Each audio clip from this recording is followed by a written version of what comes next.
이 시간은 이제 구약 성경의 마지막 책인 말라기서를 살펴보도록 할게요. 유다 백성들이 바벨론에 의해서 포로로 잡혀갔다가 이제 바벨론도 바사 제국, 즉 페르시아 제국에 의해서 망하게 되잖아요. 그래서 페르시아 제국의 이제 왕이 이 포로로 잡혀온 유다 백성들 너희 고국으로 가라 해서 나라를 다시 세워라 이렇게 하잖아요. 그래서 이제 유다 백성들이 고국에 옵니다. 거기 와서 제일 먼저 했던 게 이제 성전 재건이죠. 신앙을 바로 세우자. 이런 이제 뜻을 가지고 성전을 다시 세우는데, 세우다가 여러 예부적인 요인, 또 삶이 너무 버겁고 먹고 사는 게 힘들어서 지쳐서 중단하게 되죠. 이때 이제 학개와 스가랴라는 그런 선지자가 일어나서 이건 아니다. 우리가 힘을 내서 다시 이 성전을 세워야 된다. 해서 이제 성전을 이제 세웠습니다. 그게 이제 제2의 성전에서 스룹바벨 성전이고, 제1의 성전은 솔로몬 성전이 되겠죠. 이제 스룹바벨 성전이 세워졌어요. 그리고 한참 시간이 지났죠. 몇십 년이 이제 지난 것으로 보여요.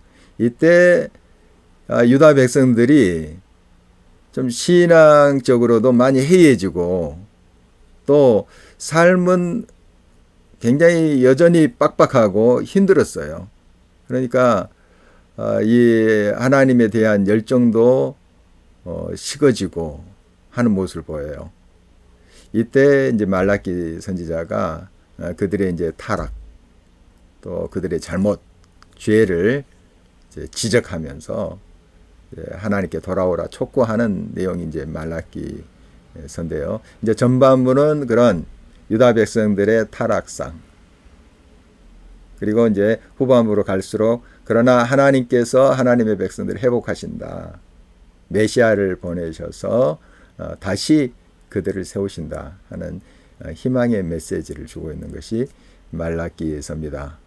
하박국 선지자처럼 이 말라기 선지자가 질문이 많아요.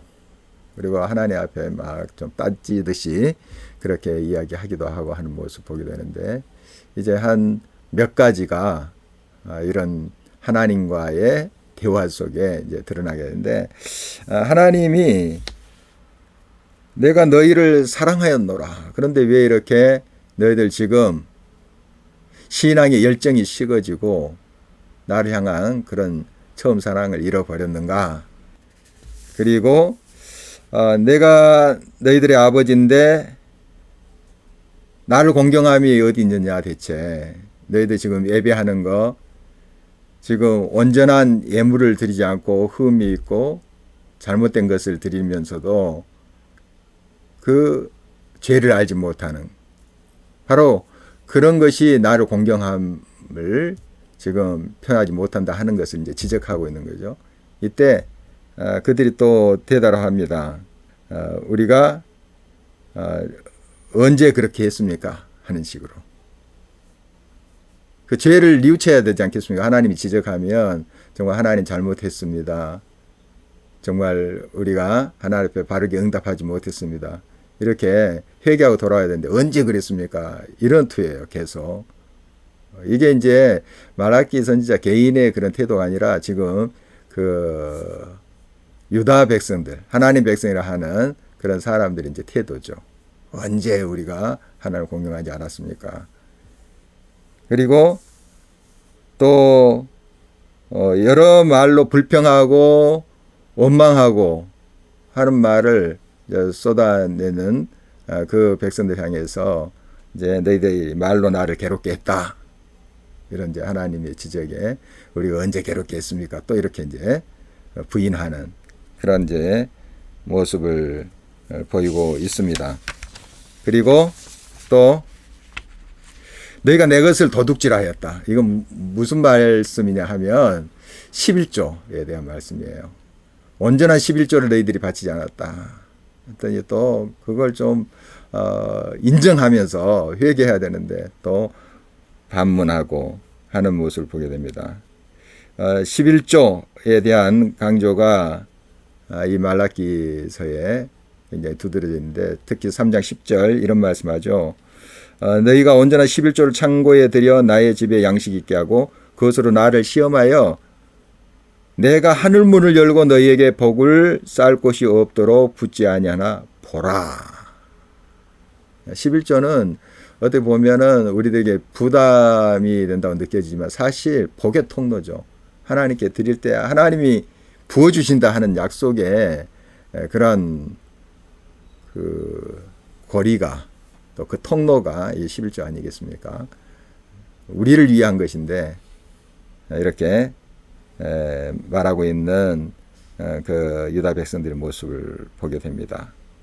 이렇게 11조를 온전하게 드릴 때 하나님께서 창고도 세워줄 뿐만 아니라 여러 자연재해, 메뚜기 재해 같은 이런 것들을 또 물리쳐 주시고 또 열매가 기한 내에 떨어지지 않고 잘 연글어서 너희들의 풍성한 삶을 또 약속해 주겠다 하는 말씀을 하시죠. 하나님 뭐가 부족해서 11조를 내라 그렇게 하시겠어요. 우리를 위한 것인데 이런 잘못된 11조의 생활에 대해서 지적을 할 때 그들은 돌이키지 않고 또 반문하는 모습을 봅니다. 그리고 너희들이 계속 완악한 말로 나를 대적했다 하면서 그 죄를 지적하고 있습니다. 바로 이러한 이제 대화 속에서 하나님의 사랑이 엿보여요. 계속 이렇게 말씀하신 이유가 뭐겠습니까? 하나님의 뜻대로 너희들이 바로 서야 된다. 나의 뜻대로 설 때 너희들이 형통한다. 그리고 결국 이제 하나님께서 지금 아무런 시기 아닙니까? 유다 백성들이. 그러나 희망의 메시지를 주세요. 메시아가 오게 하겠다. 바로 예수님이시죠. 그리고 메시아 앞에 누굴 보내느냐? 엘리야를 보내야겠다 하는데 옛날 그 엘리야 선지자 동일한 인물이 아니라 엘리야 같은 선지자를 말하는 거죠. 예수님의 길, 메시아의 길을 예비하는 선지자. 누구겠습니까? 나중에 세례 요한이 되겠죠.